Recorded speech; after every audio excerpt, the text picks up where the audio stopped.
Hello বন্ধুরা, good morning and welcome back to my channel. কেমন আছো তোমরা সবাই? আশা করছি সকলেই বেশ ভালো আর সুস্থ রয়েছো। আর তোমাদের ভালোবাসায় আর ঈশ্বরের আশীর্বাদে আমিও বেশ ভালো আর সুস্থ আছি। আজ হলো রবিবার আর এখন ঘড়িতে বাজছে সকাল 7টা। আর এখন থেকেই তোমাদেরকে সঙ্গে করে নিয়ে ভিডিওটা শুরু করছি। ভিডিওটা স্কিপ না করে প্লিজ পুরোপুরি দেখতে থাকো, আশা করছি তোমাদের খুব ভালো লাগবে। আজ কিন্তু বেশ সকাল সকালই ঘুম থেকে উঠে পড়েছিলাম। ওই তখন মোটামুটি ঘড়িতে 6টা মতন বাজে আমি যখন উঠেছি। আর উঠেই কিন্তু সংসারের সমস্ত বাসি কাজকর্ম আমি আগেই সেরে নিয়েছি। তারপরে সকালে ব্রেকফাস্টটা করে নিলাম আর এরপরে দুপুরের খাবার দাবারও বানিয়ে নিয়েছি। আর আজকের ব্লগটা কিন্তু আমি তোমাদের সাথে রান্নাঘর থেকে স্টার্ট করলাম। সকাল সকাল আগে রান্নার দিকটা সামলে নিলে কিন্তু আমাদের সংসারের বেশ একটা বড় মাপের কাজ কিন্তু করা হয়ে যায় বলতে পারো। আর সেই জন্যই আজকে ঘুম থেকে উঠে প্রথমে ব্রেকফাস্টটা সেরে নিয়ে আমি কিন্তু রান্নার দিকটাই সামলে নিয়েছি। তবে এর পেছনে কিছু কারণ রয়েছে, কেননা আজ আমার বেডরুমটা ক্লিন করতে হবে। সপ্তাহের 6টা দিন তো অফিসের কাজের মধ্যে এতটা ব্যস্ত থাকি যে এক্সট্রা যে কোনো কাজ করব সেভাবে আর সময় পাই না। তো সেই জন্য আমি সবসময় এই রবিবারটাই নির্ধারিত করে থাকি আমার সংসারের এক্সট্রা কোনো কাজ করার জন্য। বেশ কয়েকদিন ধরেই ভাবছিলাম বেডরুমটা ক্লিন করব, তবে কি বলতো, এই করব ভেবেই না আর করা হয়ে উঠছিল না। এছাড়া প্রত্যেকটা রবিবারেই আমার কিছু না কিছু এক্সট্রা কাজ বেরিয়ে যায়। তো সেই জন্য এক প্রকার শপথই নিয়ে ফেলেছি যে এই রবিবারে আমাকে বেডরুমটা ক্লিন করতেই হবে। তো সেই জন্য দেখো আজকে ঘুম থেকে উঠে ব্রেকফাস্টটা সেরে নিয়ে কিন্তু রান্নাবান্না সমস্তটাই কমপ্লিট করে নিয়েছি। আর আজকে দুপুরের রান্নাতে কি করেছি সেটা তো তোমাদের সাথে আমি আগে শেয়ার করে দিলাম। বড় কাটা মাছের ঝোল করেছি ফুলকপি আলু দিয়ে, এছাড়া পেঁয়াজকলি আলু ভাজাও করেছিলাম। সেটা অবশ্য তোমাদের সাথে শেয়ার করিনি, কারণ ভিডিওটা অনেকটাই লম্বা হয়ে যাবে।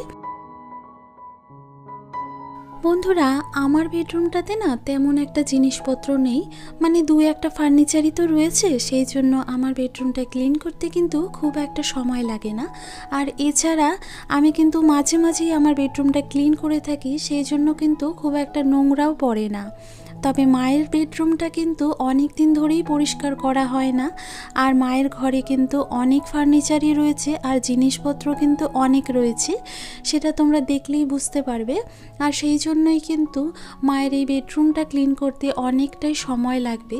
আর সেই কথাটা মাথায় রেখেই কিন্তু ঘুম থেকে উঠে আগে রান্নার কাজটা আমি করে নিয়েছি, যেন বেশ খানিকটা সময় হাতে নিয়ে আমি বেডরুমটা ক্লিন করতে পারি।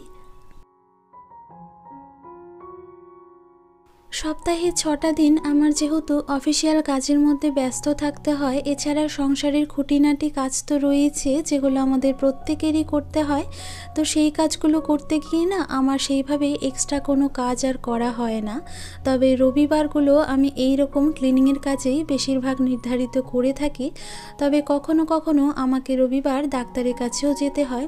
তবে এই সপ্তাহে যেহেতু আমার ডাক্তারের কাজটা আগেই করা হয়ে গেছে, তো সেই জন্য কিন্তু এই রবিবারটা আমার ফাঁকাই ছিল। তাই ভাবলাম রবিবারটাকে ক্লিনিংয়ের কাজেই লাগানো যাক, এতে করে ঘরের সৌন্দর্যটাও বৃদ্ধি হবে আর আমার ক্লিনিংটাও সারা হয়ে যাবে। আর এই তো বন্ধুরা, সকালের যাবতীয় কাজ সামলে নিয়ে বেডরুমটা ক্লিন করতে চলে এসেছি। আর বেডরুমে এসেই তো তোমরা দেখতে পেলে আমি প্রথমে জানলাটাকে ঝাড়ু দিয়ে ঝেড়ে নিয়ে ঝুলগুলোকে ভালো করে পরিষ্কার করে নিয়েছি। আর তারপরে একটা শুকনো কাপড় দিয়ে ভালো করে ধুলোগুলো ঝেড়ে নিয়েছি। আর আমাদের ঘরে যে আলনাটা রয়েছে সেখানে যে জামা কাপড়গুলো সাজানো থাকে ওগুলো যেন ধুলো পড়ে নোংরা না হয়ে যায়, সেই জন্য কিন্তু আলনার ওপরে একটা পুরনো শাড়ি দিয়ে আমি আগেই ঢেকে রেখেছি। আর এই তো বন্ধুরা, তোমরা এখন আলমারির ওপরে যে ট্রলিগুলো দেখতে পাচ্ছ, এই ট্রলিগুলো কিন্তু আমার বিয়ের ট্রলি। এগুলো এইরকমভাবেই আলমারির ওপরে সব সময় সাজানো থাকে। আর দেখো বন্ধুরা, যেহেতু অনেক দিন ধরে বেডরুমটা ক্লিন করা হয় না, সেই জন্য কিন্তু দেওয়ালের কোনায় কোনায় মাকড়সার জালে ভর্তি হয়ে আছে। আর এছাড়া বন্ধুরা, আমাদের বেডরুমটা যেহেতু একদমই রোডের পাশে, সেই জন্য কিন্তু চট করেই ধুলোবালি জানলা দিয়ে ঢুকে কিন্তু ফার্নিচারের ওপরে এইরকমভাবেই বসে যায়। ওদিকে আলমারির ওপর থেকে সমস্ত ট্রলিগুলো নামিয়ে নিয়ে আমি কিন্তু আলমারির ওপরটা খুব ভালো করে ঝেড়ে ক্লিন করে নিয়েছি। আর আমাদের বেডরুমে এই যে এই কর্নারে আরও একটা জানালা রয়েছে, সেইটাও কিন্তু আমি খুব ভালো করে পরিষ্কার করে নিচ্ছি এখন। বন্ধুরা, এই ঘরে যে শোকেসটা রয়েছে না, সেটা কিন্তু বহু বছরের পুরনো। আর পুরনো জিনিসের প্রতি কিন্তু আমাদের স্মৃতি অনেকটাই জড়িয়ে থাকে। আর সেই জন্য কিন্তু শোকেসটা একটুখানি খারাপ হওয়া সত্ত্বেও এই শোকেসটাকেই আমরা সুন্দরভাবে সাজিয়ে গুছিয়ে রাখার চেষ্টা করি।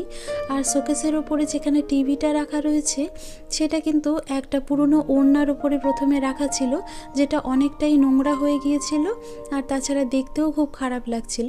সেই জন্য আমি কি করেছি, ওই ওড়নাটাকে বাদ দিয়ে আমি একটা সুন্দর কভার পেতে দিয়েছি আর তার উপরে কিন্তু টিভিটাকে রেখে দিয়েছি।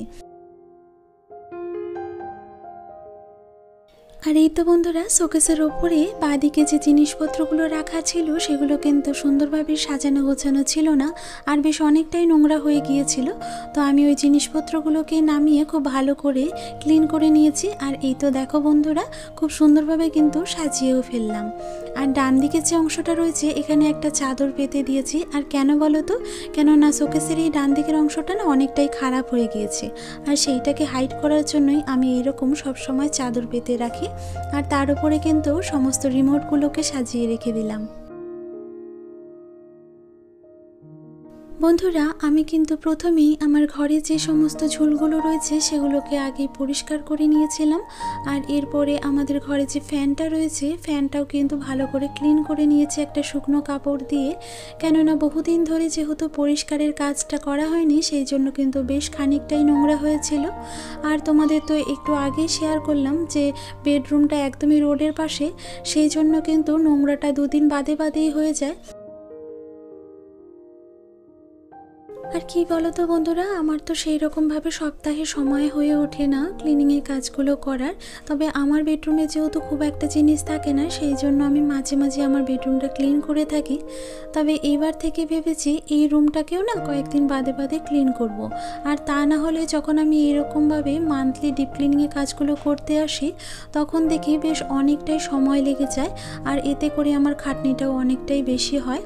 তো ভাবছি যদি কয়েকদিন বাদে বাদে রুমটা ক্লিন করতে পারি, তাহলে কিন্তু জিনিসপত্রগুলো যেমন ক্লিন থাকে তেমন কিন্তু দেখতেও ভালো লাগে।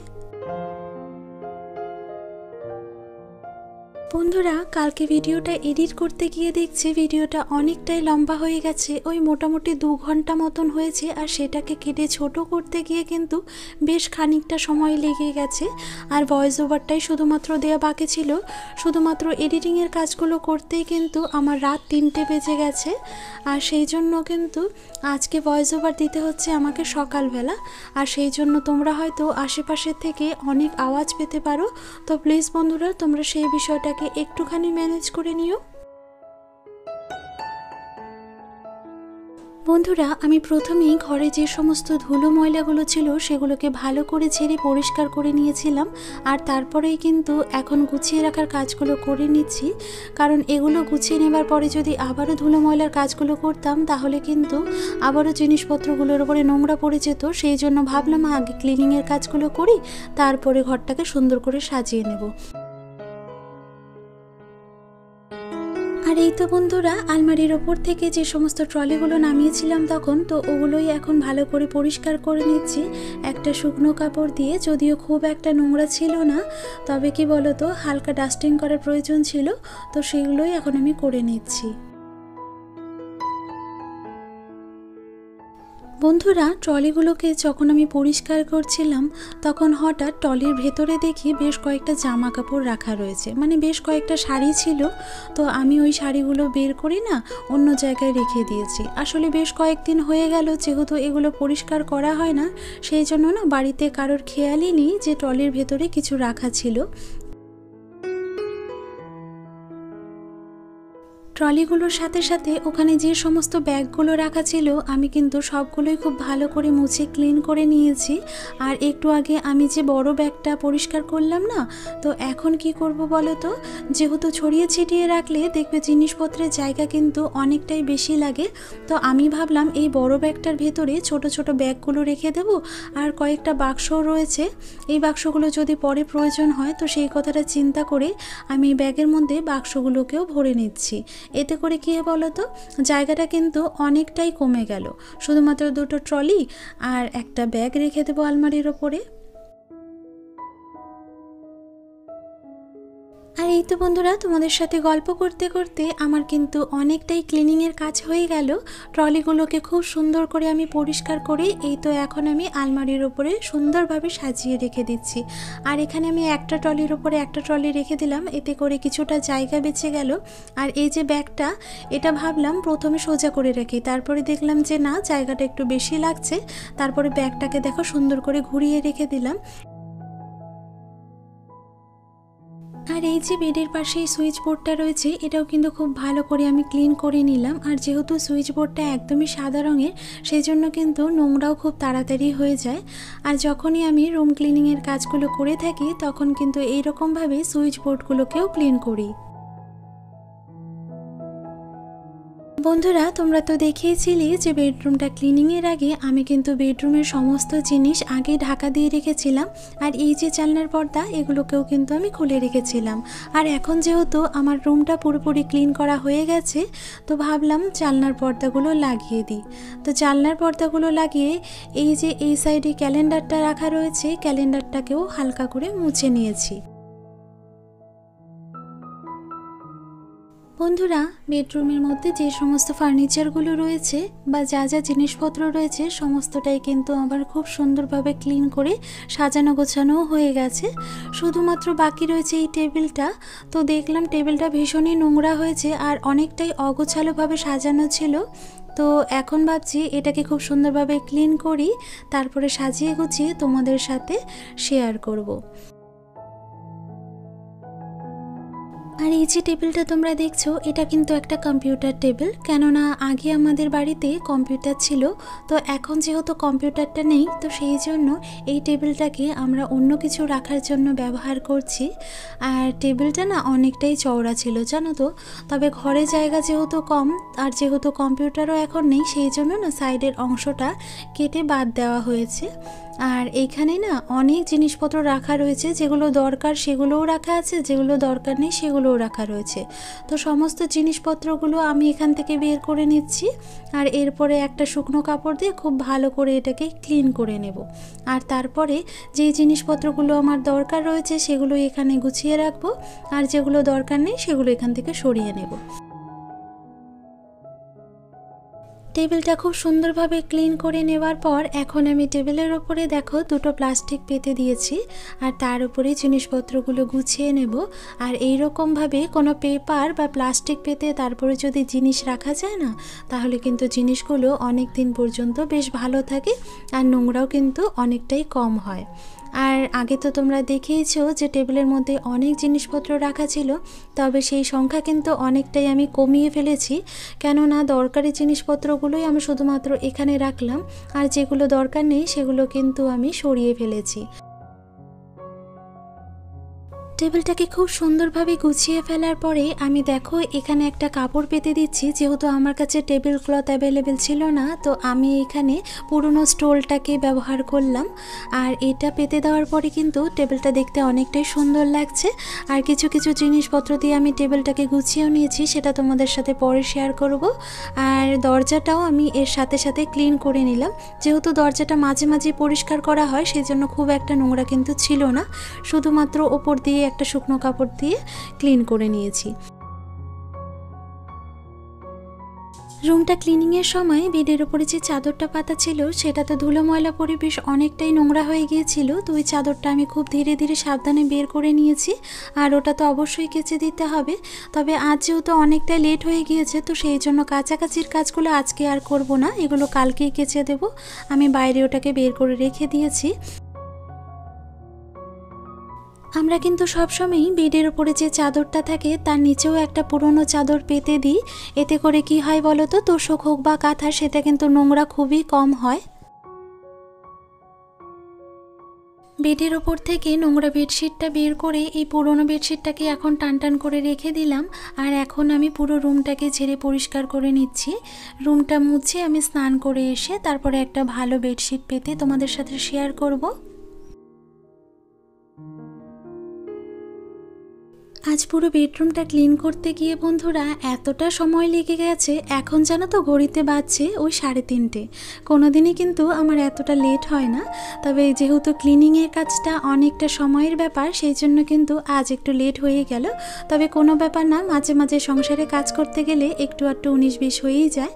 তো আমি ঘরটা মুছে স্নান করে তুলসী গাছে একটুখানি জল দিয়ে ঘরে চলে এসেছি, আর সাথে দুপুরে লাঞ্চটাও সেরে নিয়েছি। আর এখন দেখো একটা ভালো বেডশিট বিছানার উপরে পেতে দিচ্ছি।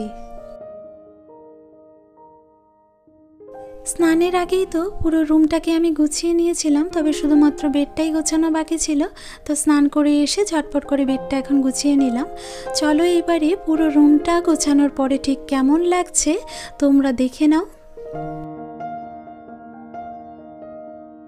তো বন্ধুরা, দেখতে দেখতে আমরা কিন্তু একদম ভিডিও শেষ পর্যায়ে চলে এসেছি। আজকে রুম ক্লিনিং এবং রুম অর্গানাইজেশন ডেকোরেশন কেমন লাগলো সেটা কিন্তু তোমরা কমেন্ট বক্সে জানাতে ভুলো না। ভিডিওটা যদি তোমাদের একটু ভালো লেগে থাকে তাহলে অবশ্যই লাইক কমেন্ট শেয়ার করে আমার পাশে থাকার চেষ্টা করো। নতুন বন্ধুরা প্লিজ চ্যানেলটা সাবস্ক্রাইব করে দিও। দেখা হচ্ছে পরবর্তী একটা নতুন ভিডিওতে। ততদিন সুস্থ থেকো, ভালো থেকো, নমস্কার।